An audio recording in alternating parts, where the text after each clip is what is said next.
दोस्तों, भारत की स्वदेशी मिसाइलों का डंका पूरी दुनिया में बजना शुरू हो चुका है। रिसेंटली भारत ने फिलीपींस को अपनी ब्रह्मोस मिसाइल एक्सपोर्ट किया है और भारत को शायद उम्मीद नहीं थी कि इस तरीके की प्रतिक्रिया पूरी दुनिया से भारत को मिलने वाली है। असल में अब भारत की स्वदेशी मिसाइलों को खरीदने वाले देशों की संख्या कई गुना ज्यादा बढ़ चुकी है। पहले तो सिर्फ छोटे मोटे देश भारत से ब्रह्मोस मिसाइल और कई स्वदेशी मिसाइल खरीदने वाले थे, लेकिन अब नाटो जैसा बड़ा संगठन जिसमें करीब 32 आधुनिक देश शामिल हैं, ये भारत से मिसाइल खरीदने की तैयारी कर रहे हैं। लेकिन ऐसे में सवाल खड़ा होता है कि नाटो जो कि अमेरिका की गोद में पलता रहता है, अमेरिका इन देशों को भारत से हथियार खरीदने के लिए राजी होने देगा या फिर नहीं। और अचानक से ऐसी क्या मजबूरी आ गई है जिसके कारण नाटो के 32 देश भारत से आधुनिक हथियार खरीदने की तैयारी में है। पूरी रिपोर्ट क्या है इस छोटे से वीडियो में समझते हैं। बस आप हमें सपोर्ट करने के लिए इस वीडियो को छोटा सा लाइक और चैनल को सब्सक्राइब जरूर कीजिएगा। दोस्तों, जैसा कि आप देख पा रहे होंगे कि इस समय भारत ने अपनी डिफेंस डेवलपमेंट को बहुत ज़्यादा इंक्रीज कर दिया है।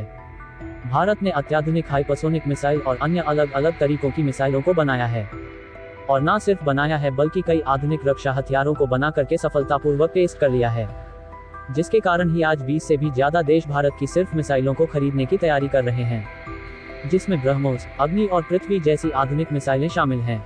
और ये कहानी सिर्फ यही नहीं खत्म होती है, बल्कि भारत ने मिसाइलों के साथ साथ आयरन डोम, वॉरशिप्स, सबमरीन्स, युद्धपोत और तमाम आधुनिक हथियारों को भी बनाने का काम तेज कर दिया है।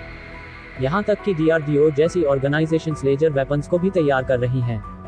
यानी कि हवा, पानी, जमीन, समुद्र, हर जगह पर भारत अपने स्वदेशी हथियारों को तैनात करना चाहता है। ये चीज़ दुनिया बड़ी आसानी से देख रही है, और जैसे जैसे भारत अपने डिफेंस इक्विपमेंट्स एक्सपोर्ट कर रहा है, और लगातार भारत ने 75 सालों के रिकॉर्ड्स को तोड़ते हुए सबसे ज्यादा रक्षा निर्यात किया है। ये बात भी पूरी दुनिया देख रही है, लेकिन नाटो जैसा संगठन जिसके पास अमेरिका जैसे देश का साथ है, और अमेरिका आज दुनिया में सबसे ज्यादा डिफेंस इक्विपमेंट्स एक्सपोर्ट करता है, साथ ही साथ दुनिया के टोटल डिफेंस स्पेंड में करीब 37% अकेले अमेरिका करता है।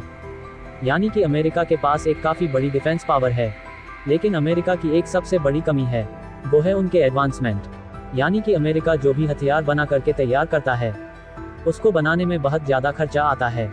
रशिया यूक्रेन वॉर में अमेरिका की तरफ से जो भी हथियारों की सप्लाई यूक्रेन को की गई है, इसके कारण अमेरिका को काफ़ी ज़्यादा लॉस झेलना पड़ा है।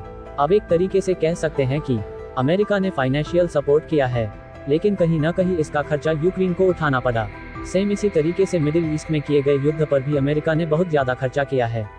इस कारण भी सारा खर्चा या तो अमेरिका या फिर उस देश पे आके पड़ता है। इसका सटीक एग्जाम्पल आपको दे तो रिसेंटली ईरान के द्वारा इजराइल पर किए गए हमले में ईरान का सिर्फ 60 से 62 मिलियन US का खर्च हुआ, लेकिन उन मिसाइल के हमलों को रोकने में इजराइल का लगभग $1 बिलियन खर्च हो गया है। अब आप नोटिस करिए कि यहाँ पर 12 से 15 गुना का ज़्यादा डिफरेंस है। लेकिन भारत की सबसे बड़ी खासियत ये है कि हम आसानी से चीज़ों को ना सिर्फ स्वदेशी रूप से तैयार कर सकते हैं, बल्कि इनको कम प्राइस पर तैयार करते हैं। और यही एक पॉइंट जो पूरी दुनिया को पसंद आया, और इसलिए नाटो के 32 देश भारत से हथियार खरीदने के लिए पूरी तरीके से तैयार हैं। जल्द ही इस पर कई और बड़ी रिपोर्ट सामने आने वाली हैं। दोस्तों, आपको क्या लगता है कि रूस ने भारत के साथ मिलकर के कई आधुनिक मिसाइल और कई हथियार तैयार किए हैं? ऐसे में क्या रूस भारत को परमिशन देगा कि हम नाटो को अपने हथियार एक्सपोर्ट करें या फिर नहीं?